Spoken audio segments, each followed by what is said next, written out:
The most expensive cost in your business is employee turnover. And when someone leaves, it usually costs between 1.5 to 2 times the amount of their annual salary to replace them. So in this video, I'm going to cover 5 ways that you can keep your employees longer without having to give a pay raise. Hi, my name is Morgan Whalen.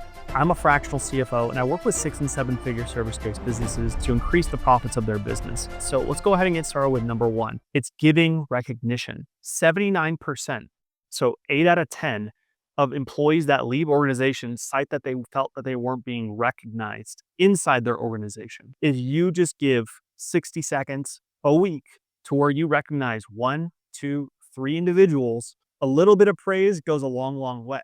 And so sometimes you get caught up in the day-to-day, the projects, the tasks, the to-dos, the meetings, and everything. And I totally get that. What I want you to do is set a KPI for yourself this week of saying, I want to give out 2 to 3 praises. And they could be on the spot. They could be in a meeting. You can figure out where you want to do it inside your organization. But the key is to start doing it more often and regularly. So then that way people feel appreciated for the work that they're providing to the organization. So the second thing that you can do is map their growth. People don't like uncertainty. People like being able to know, okay, if I do this and I do this and I do this, I'm going to get this.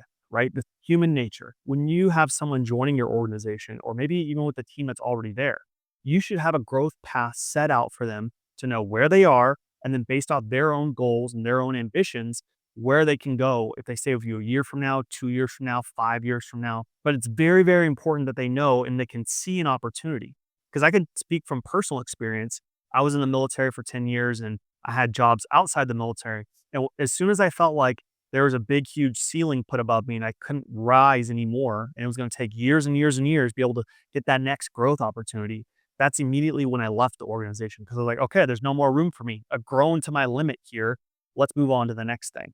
So always paint a path. Now, in the beginning, when someone's first starting with you, I would suggest looking at maybe every 6 months, something unlocks, or you give them a pay raise, or you give them a status increase, or they get a specific training. Start mapping out in your organization per role, per department, what that growth path, what that journey would look like for that individual. So they know on day one when they're walking in, got it. If I stay for 5 years, I could be here. If I stay for 10 years, I can be here, because you want to reward loyalty. So number 3 has to really do with high performers on teams. Now, high performers love to work hard. They love high standards that are put on themselves and what the company gives them. But the thing that they really like as well is being able to increase their responsibility and or get some limelight. If they are running in a project, in a team, in the organization, being able to give them, 5 minutes to speak can go a long way. Rather than playing, behind the scenes, they feel like they're in the front and the center.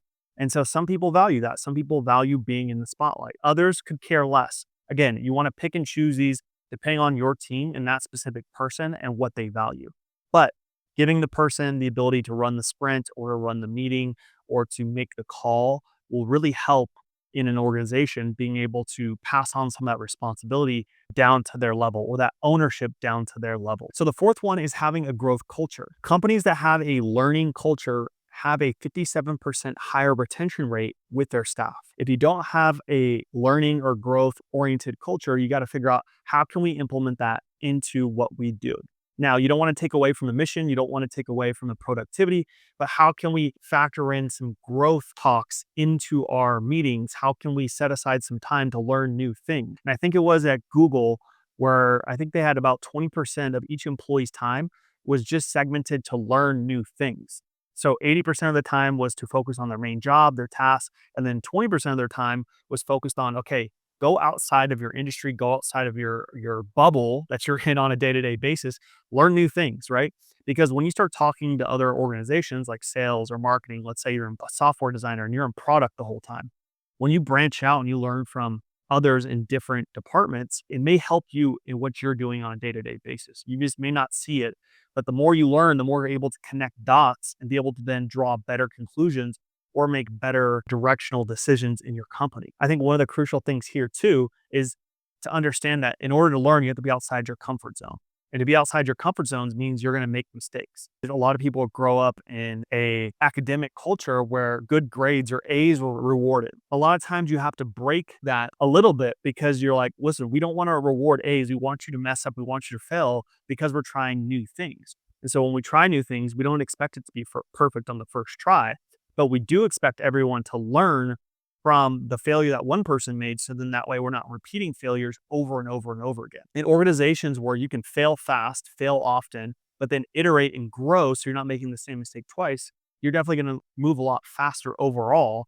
And your team's going to feel that they're learning new things all the time. And the more people feel like they're learning, the more likely they are to stay in an organization. And so the last one I wanted to talk on was freedom and flexibility. And I kind of hinted at this when we were talking about the growth paths, but if you give your team the ability to work from home or have a little bit of flexibility with their schedule, the more likely they are to stay with your organization because they already understand if I go somewhere else, I may not have this freedom that I have now at the next place. Could be after a year they're with you or 2 years they're with you. But in order to have like maybe one day work from home, I feel like is a huge benefit that a lot of people want and enjoy when they have it. Why? Because for one, they don't have to commute. It could be 30 minutes, it could be an hour both ways. So they're saving so much time in their day by doing this. Being able to work from home, being able to, take care of your kids and your family when you need to. I think a lot of people value that freedom and that autonomy. Obviously, as long as they're still getting their work done, they're still being at the same level of productivity they were when they're in the office. And so being able to have a little bit of that in your organization, I think can go a long, long way. And so there you have it. Those are 5 ways that you can increase the lifetime that your employees are staying with you inside your organization without having to pay them more. And so I'm curious which one stood out to you, which one were you going to implement, or maybe it was more of a pressure for you. So I'm curious. Let me know down below. Don't forget to like, don't forget to subscribe, and I'll catch you on the next one.